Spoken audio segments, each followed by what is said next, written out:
ಮುಂಬರುವ ಮುಂಗಾರು ಅಧಿವೇಶನ ಮುಗಿದ ನಂತರವೇ ಕರ್ನಾಟಕದ ಸಚಿವ ಸಂಪುಟಕ್ಕೆ ಪ್ರಮುಖ ಸರ್ಜರಿ ಅಥವಾ ಪುನರ್ರಚನೆ ಪ್ರಕ್ರಿಯೆ ನಡೆಯಲಿದ್ದು, ಸದ್ಯಕ್ಕೆ ಕೇವಲ ನೂತನ ಸಚಿವರ ಖಾತೆ ಹಂಚಿಕೆಗೆ ಮಾತ್ರ ಆದ್ಯತೆ ನೀಡಲಾಗುವುದು ಎಂದು ಮುಖ್ಯಮಂತ್ರಿ ಡಿಕೆ ಶಿವಕುಮಾರ್ ಸ್ಪಷ್ಟಪಡಿಸಿದ್ದಾರೆ.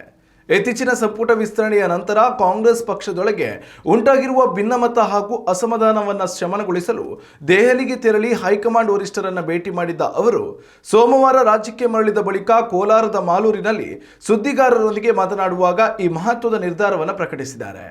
ದೆಹಲಿ ಪ್ರವಾಸದ ವೇಳೆ ಎಐಸಿಸಿ ಅಧ್ಯಕ್ಷ ಮಲ್ಲಿಕಾರ್ಜುನ್ ಖರ್ಗೆ, ರಾಜ್ಯ ಕಾಂಗ್ರೆಸ್ ಉಸ್ತುವಾರಿ ರಣದೀಪ್ ಸಿಂಗ್ ಸುರ್ಜೇವಾಲಾ ಮತ್ತು ಸಂಘಟನಾ ಪ್ರಧಾನ ಕಾರ್ಯದರ್ಶಿ ಕೆಸಿ ವೇಣುಗೋಪಾಲ್ ಅವರನ್ನು ಭೇಟಿಯಾಗಿ ಸರಣಿ ಸಭೆ ನಡೆಸಿದ ಮುಖ್ಯಮಂತ್ರಿಗಳು ರಾಜ್ಯದ ರಾಜಕೀಯ ಬೆಳವಣಿಗೆಗಳ ಕುರಿತು ಸುದೀರ್ಘ ಚರ್ಚೆ ನಡೆಸಿ ವರದಿಯನ್ನು ಒಪ್ಪಿಸಿದ್ದಾರೆ.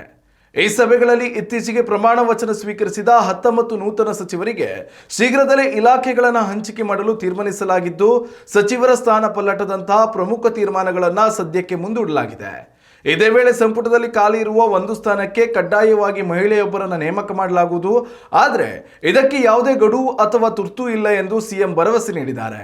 ಅಲ್ಲದೆ ವಿಧಾನ ಪರಿಷತ್ ಸಭಾಪತಿ ಚುನಾವಣೆಗೆ ಸಲೀಂ ಅವರನ್ನು ಕಣಕ್ಕಿಳಿಸಲು ಹೈಕಮಾಂಡ್ ಗ್ರೀನ್ ಸಿಗ್ನಲ್ ನೀಡಿದೆ. ಇನ್ನು ಖಾತೆ ಹಂಚಿಕೆ ವಿಳಂಬದ ಕುರಿತು ವಿರೋಧ ಪಕ್ಷಗಳಾದ ಬಿಜೆಪಿ ಮತ್ತು ಜೆಡಿಎಸ್ ನಡೆಸುತ್ತಿರುವ ಟೀಕಾ ಪ್ರಹಾರಗಳಿಗೆ ಕಟು ಶಬ್ದಗಳಲ್ಲಿ ತಿರುಗೇಟು ನೀಡಿದ ಡಿಕೆ ಶಿವಕುಮಾರ್ ಈ ಹಿಂದೆ ಬಿಎಸ್ ಯಡಿಯೂರಪ್ಪ ಅವರ ಅವಧಿಯಲ್ಲಿ ಸಂಪುಟ ರಚನೆಗೆ ಹಿಡಿದ ಸಮಯವನ್ನು ನೆನಪಿಸಿದರು. ಮುಂಬರುವ ಅಧಿವೇಶನದಲ್ಲಿ ವಿಪಕ್ಷಗಳ ಎಲ್ಲ ಪ್ರಶ್ನೆಗಳಿಗೂ ತಾವೊಬ್ಬರೇ ಸಮರ್ಥವಾಗಿ ಉತ್ತರಿಸಲು ಸಿದ್ಧರಾಗಿರುವುದಾಗಿ ಸವಾಲು ಹಾಕಿದರು.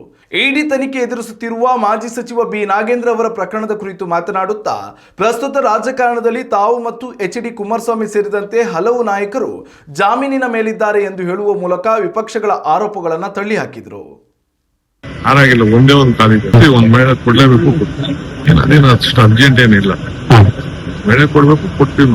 ಸರ್, ಈಗ ನಾಗೇಂದ್ರ ಅವರು ಖಾತೆ ಹಂಚಿಕೆ ಸಂಬಂಧ ಸರ್, ಈಗಾಗಲೇ ಸಚಿವ ಸ್ಥಾನ ನೀಡಿದೀರಾ, ಖಾತೆ ಹಂಚಿಕೆ ಬೇರೆ ಹತ್ರ ಬರ್ತಿದೆ.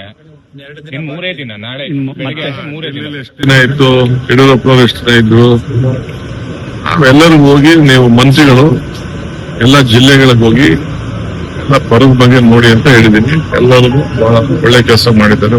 ಎಲ್ಲ ತಂದು ಎಲ್ಲ ರಿಪೋರ್ಟ್ ಕೊಟ್ಟಿದ್ದಾರೆ, ಮಾಡಿದ್ದಾರೆ.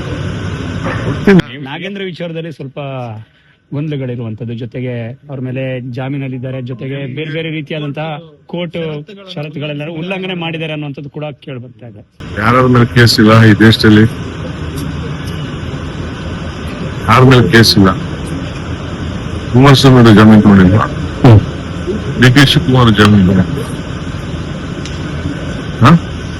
ಎಷ್ಟು ಜನ ಮಂತ್ರಿ ಆಗಿದ್ದವರೆಲ್ಲ ಜಾಮೀನು ತಗೊಂಡಿಲ್ವಾ?